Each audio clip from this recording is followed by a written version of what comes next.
व्यवहार में जब हम गांव को निकलते हैं तो सब चेक करते हैं, करते कि नहीं? तो यहाँ पर भी मोक्ष मार्ग पर निकलना है तो चेक करना पड़ेगा ना। लेकिन जिसको चेक करना है उसको गाड़ी वीड़ी सब चेक कर ली, लेकिन पेट्रोल है कि नहीं देखा नहीं, बैठ जाओ व्यवहार से। अब कितनी दूर जाओगे बिना पेट्रोल की? बाकी सब टायर अच्छे है, मशीन इंजन अच्छा है, सब स्टीयरिंग वगैरह एसी वगैरह सब अच्छा है, हाँ सब अच्छा है, पेट्रोल चेक ही नहीं किया।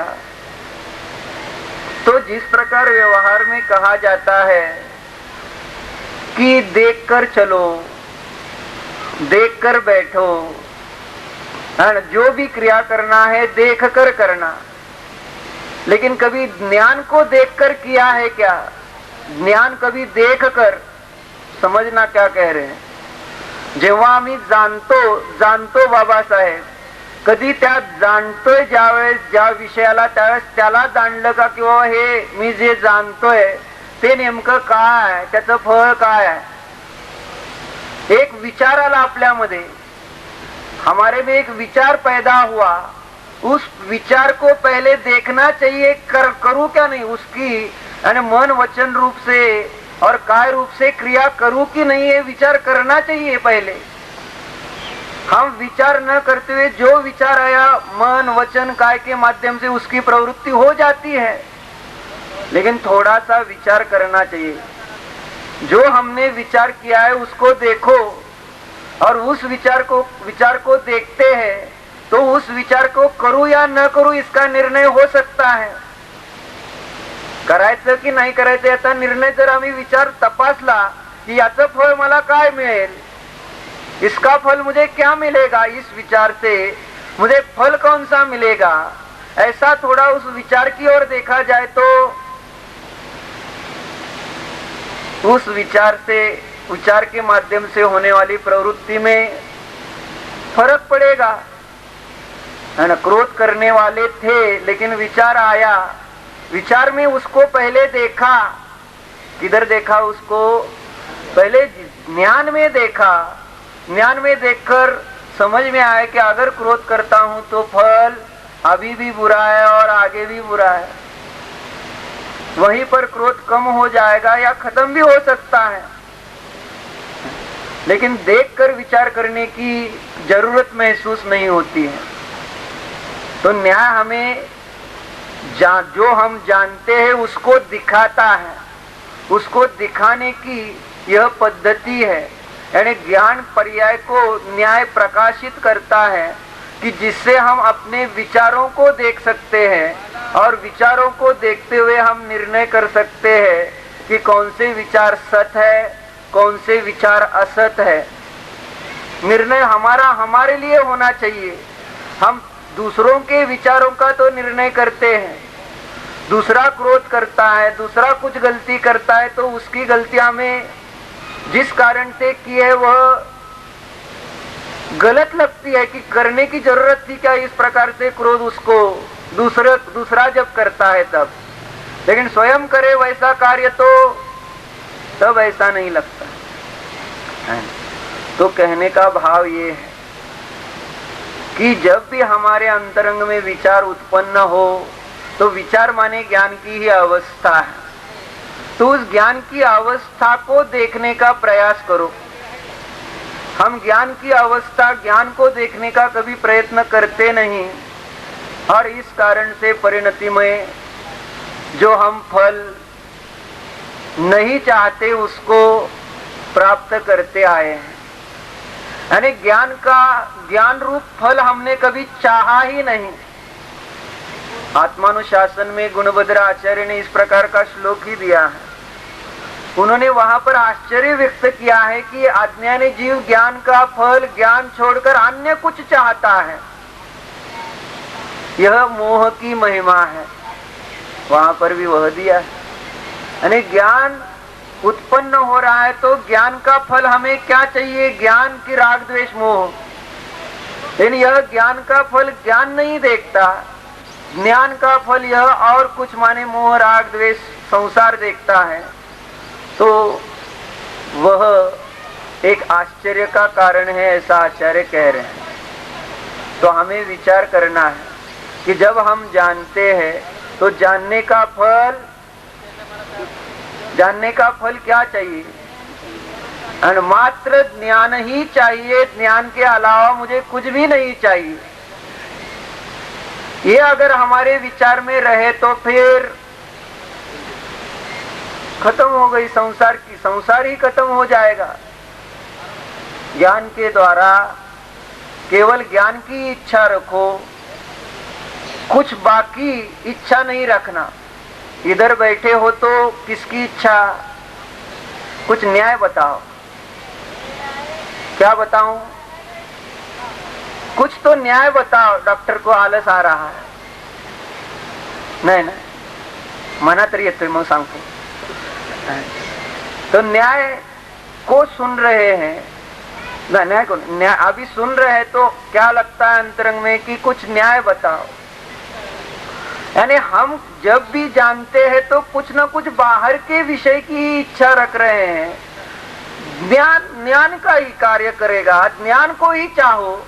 ज्ञान के अलावा दूसरा कुछ चाहना ही मूर्खता है, उसे ही संसार कहते हैं। ज्ञान जानेगा तो ज्ञान ही पैदा करेगा, कि दूसरा कुछ करेगा?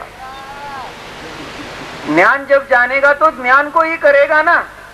लेकिन हम ज्ञान जब जानता है तो ज्ञान को नहीं चाहते हैं। ये क्या है? इसलिए स्वभाव ज्ञान रूप है, फल ज्ञान रूप चाहिए। पर्याय भी जानने वाली ज्ञान की है। तो ज्ञान ज्ञान ज्ञान ही सब कुछ देखो, ज्ञान के अलावा कुछ भी नहीं देखना। तो इस प्रकार से हम जानते हैं। तो निकट काल में पर्याय में मात्र ज्ञान रूप अवस्था पर्याय में प्रकट होगी, माने केवल ज्ञान पर्याय, केवल ज्ञान स्वभाव, वही पर्याय में हमारे प्रकट हो जाएगा। स्वभाव ज्ञान में हमारी जो जानने वाली साधन रूप ज्ञान पर्याय, उसमें से इंद्रियों को निकाल दिया। इंद्रियों को निकाल दिया तो रहा क्या? ज्ञान रहा। उपाधि सब निकाल दो, मति श्रुत की भी, प्रवचन सार 34 गाथा है ना। केवल ज्ञान में केवल उपाधि है, मति श्रुत ज्ञान में मति श्रुत उपाधि है, निकाल दो, मात्र ज्ञान रहा। ज्ञान स्वभाव, मात्र ज्ञान पर्याय, फल केवल ज्ञान। सरल है। इसलिए साधन को सुधारना है। तो साधन को सुधारने के लिए यहाँ हमें प्रमाण का ज्ञान करना आवश्यक है, कि जिससे हम जिसके द्वारा जान रहे हैं उसको समझ सकते हैं, और उसको समझकर हम अपने जीवन में उस प्रकार से परिणमन भी कर सकते हैं। जानकर ही, जब तक जानेंगे नहीं तो कैसे समझेगा कि मैं कैसे जानूं, या कैसे जानने से मुझे केवल ज्ञान रूपी फल प्राप्त होगा। इसलिए न्याय का फल केवल ज्ञान ही है, मात्र ज्ञान ही है। मात्र ज्ञान को समझने के लिए न्याय समझना है। या दूसरे विषय फल की गौण रूप से चर्चा है, अभाव नहीं, गौण रूप से है। ज्ञान की प्रधान रूप से चर्चा है, क्योंकि ज्ञान में सब कुछ आ जाता है। यहाँ विषय को भी ज्ञान रूप देखा जाता है और फल को भी ज्ञान रूप से ही देखा जाता है। विषय माने जैसे अब ये विषय है बाहर, तो न्याय की चर्चा जब चलती है तो उसमें ये भी सावधानी रखना कि पुस्तक ज्ञान माने ये इस पुस्तक का नहीं कहेंगे आचार्य। इस पुस्तक के बारे में अपने ज्ञान में जो आकार यानी निर्णय हुआ, उस प्रमेय रूप ज्ञान की ही चर्चा होगी। इस पुस्तक को जानने पर जो अपने को प्रमिति फल प्राप्त होगी, वो शुभ हो अशुभ हो, वो शुभ अशुभ प्रमिति भी ज्ञान रूप ही है। शुभ प्रमिति अशुभ प्रमिति भी ज्ञान की एक अवस्था देखना है, क्योंकि ज्ञान में ही जैसे पुस्तक का निर्णय है, वैसे प्रमिति का निर्णय कहाँ पर, फल का निर्णय कहाँ पर? फल का निर्णय भी ज्ञान में ही होता है। तो वह भी शुभ अशुभ ज्ञानात्मक हुए कि नहीं हुए, कि केवल चारित्र की अवस्थाएं रही? तो शुभ अशुभ भी ज्ञान की अवस्था है, क्योंकि आचार्य प्रवचन सार में ये स्पष्ट कहते हैं कि जब उनको पुण्य पाप का स्वरूप बताना था, यानी संसार का कारण बताना था, तो उन्होंने संयोगी भाव को संसार का कारण बताया। तो संयोगी भाव का स्पष्टीकरण करते हुए उन्होंने पहले जीव का स्वरूप बताया कि जीव ज्ञान दर्शन वाला है, और ऐसा जो ज्ञान दर्शन उपयोग स्वभावी जीव है, उसमें ज्ञान उपयोग में दो भेद होते हैं, शुद्ध उपयोग और अशुद्ध उपयोग। और उस ज्ञान उपयोग के अशुद्ध उपयोग के दो भेद होते हैं, शुभ उपयोग और अशुभ उपयोग। तो शुभ अशुभ उपयोग किसका भेद? तो सिद्ध होता है ज्ञान का भेद है। तो हमारी पर्याय में शुभ अशुभ उपयोग के कारण आश्रय होता है, इसलिए हमको साधन निराश्रय चाहिए। देखना, विषय में आश्रय नहीं है, आश्रय साधन रूप ज्ञान पर्याय में है। जब तक आश्रय रूप ज्ञान पर्याय रहेगी तो पर्याय में आश्रय माने राग द्वेष दिखाई देंगे। विषय निराश्रय, साधन आश्रय, तो फल राग द्वेष। तो विषय निराश्रय, साधन निराश्रय, फल निराश्रय, तीनों में एकता चाहिए।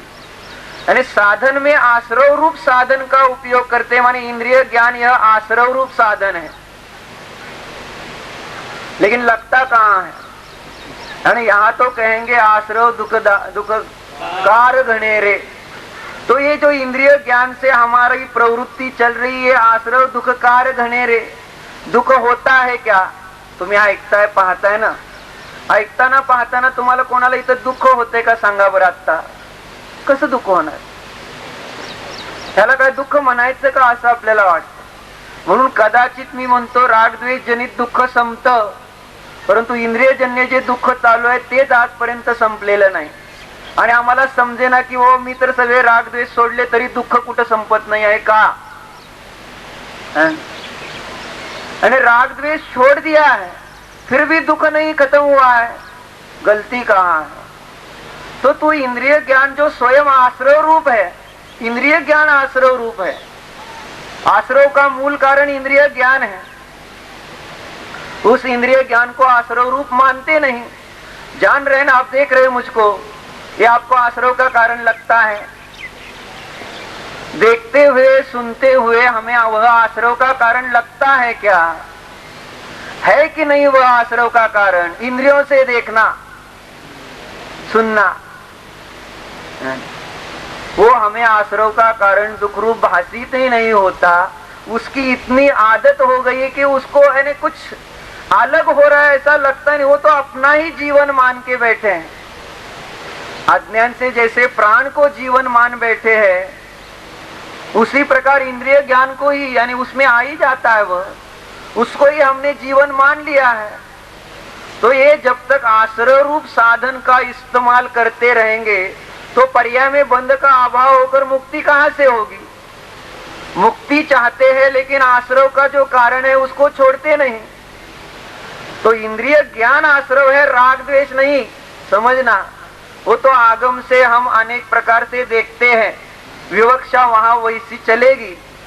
कर्णाण योग पढ़ेंगे, जो भी पढ़ेंगे बाकी शास्त्र स्थूल सामान्य, तो वहां पर राग द्वेष को आश्रय का कारण कहा, लेकिन इंद्रिय ज्ञान आश्रय का कारण है कि नहीं है? लेकिन इसकी कभी चर्चा करते हैं क्या? उसका कभी हम विचार करते हैं क्या? चर्चा भी करो समझो, लेकिन विचार करते हैं क्या? ये प्रयोग पद्धति है। ये जो हमारी इंद्रियों के माध्यम से ज्ञान की प्रवृत्ति हो रही है, तब इतना तो समझने का प्रयत्न करो कि ये तो आश्रय का कारण बन रहा है। इतना समझने लगो तो भी हम कुछ तो सुधरेंगे। हाँ,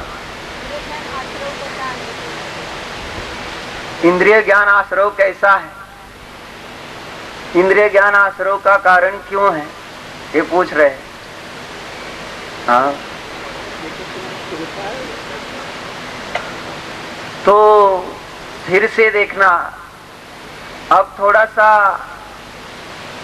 अगर अष्टसहस्री में विद्यानंद आचार्य जी की अपेक्षा से कहो थोड़े सा विशेष विचार जो करते हैं उनके लिए। तो आचार्य विद्यानंद जी ने अष्टसहस्री में क्षयक्षम रूप जो भावेंद्रिया है उनको ही आवरण कहा है। क्षयक्षम रूप भावेंद्रिया ही आवरण है केवल ज्ञान के ऊपर, क्योंकि जब केवल ज्ञान उत्पन्न होता है तो भावेंद्रिया का अभाव होने पर ही होता है। यानी केवल ज्ञान पर आवरण किसने डाला है? केवल ज्ञानावरण कर्म ने डाला है कि भावेंद्रियों ने डाला है? तो जो भावेंद्रिया है वे भावेंद्रिया मेरी पर्याय में केवल ज्ञान की उत्पत्ति में बाधक है, इसलिए भावेंद्रिया ही आवरण है, इसलिए भावेंद्रिया आश्रव के कारण है। हाँ, अब उपादान की निमित्त कारण देखना। हाँ बरोबर, दोनों लेना, दोनों, इसलिए उपादान और निमित्त दोनों लेंगे ना। वहां सहचर होता ही है ना, मोह की क्रिया भी और निप्ति क्रिया भी है, यानी ज्ञान का ज्ञार्थ रूप परिणमन है। हाँ वही। तो इस अपेक्षा से जो भावेंद्रिय के माध्यम से नियार्थ परिणमन होता है वह नियार्थ परिणमन ही आश्रव का कारण है। इंद्रिय ज्ञान जहाँ जहाँ होता है वहाँ वहाँ पर्याय में कषायों की उत्पत्ति देखी जाती है, इसलिए इंद्रिया आश्रव का कारण है, ऐसा कहते हैं। जहाँ इंद्रिय ज्ञान वहाँ नियम से कहा था, क्रोधादि भाव नियम से है, इंद्रिय ज्ञान है और वहाँ पर समता भाव है, ऐसा कहीं पर देखने में आया हो तो बताइए। जहाँ जहाँ इंद्रिय ज्ञान वहाँ वहाँ नियम से कषाय ही है, हान उपादान रूप ही फल है, इसलिए इंद्रिय ज्ञान आश्रव का कारण है। तो इस अपेक्षा से इंद्रिय ज्ञान में ही आश्रवता देखेंगे तो पर्याय में हम उस इंद्रिय ज्ञान से निवृत्त होने का विचार कर सकते हैं। आज मोह राग द्वेष से निवृत्ति का विचार चलता है, लेकिन इंद्रिय ज्ञान की निवृत्ति का विचार नहीं चलता, जो कि प्रकर्ष से वह चलना चाहिए, न कि राग द्वेष मोह का।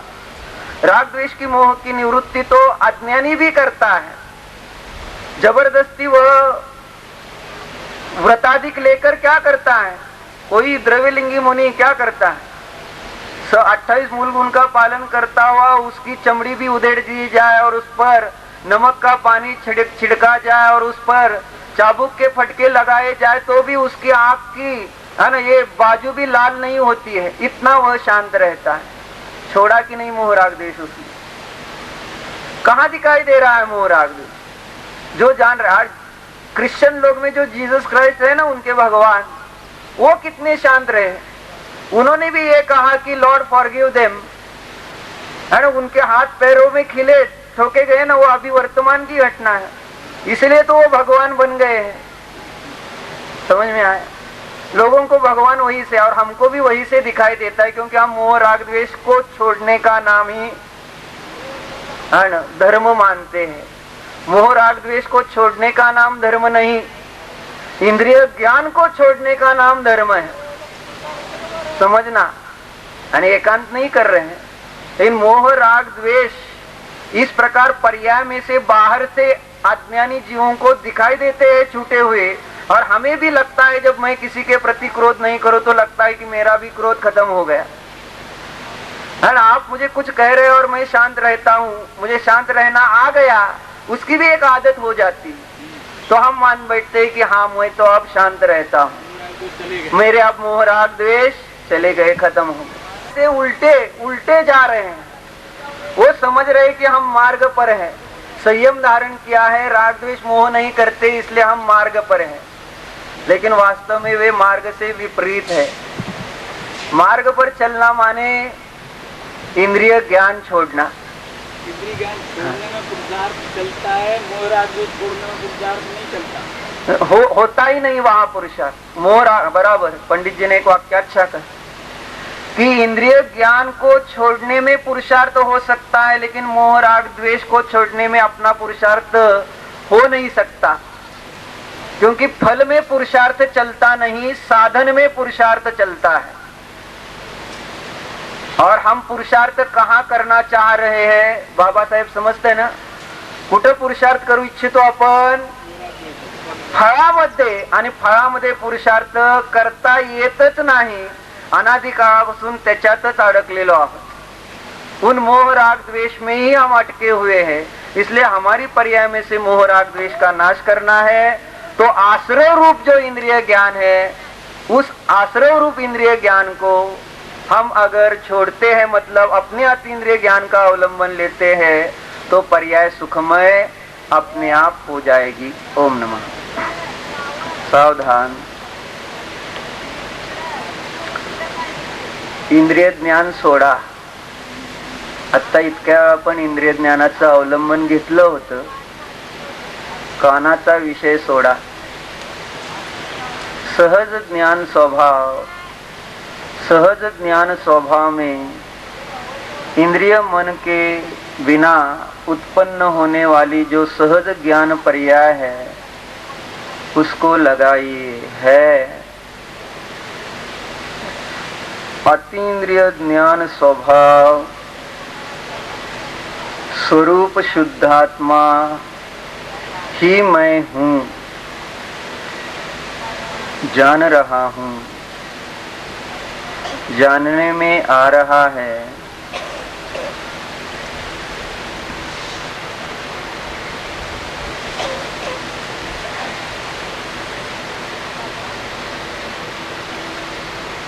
यही इंद्रिय संयम है।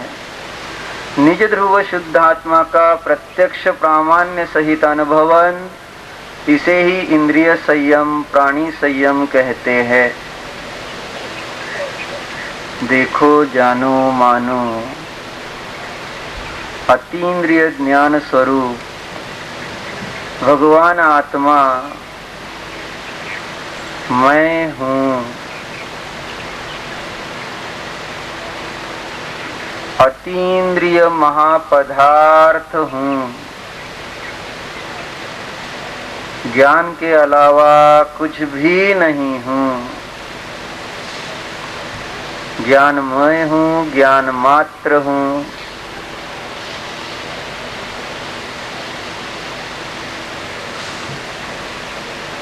अशरीरी हूँ,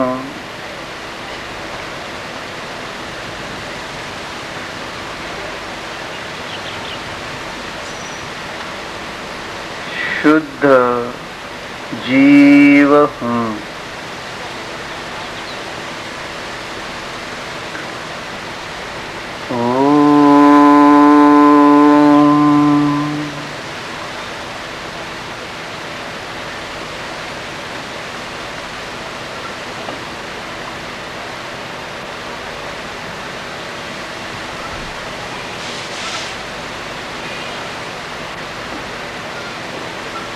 विसर्जन। नमो अरिहंत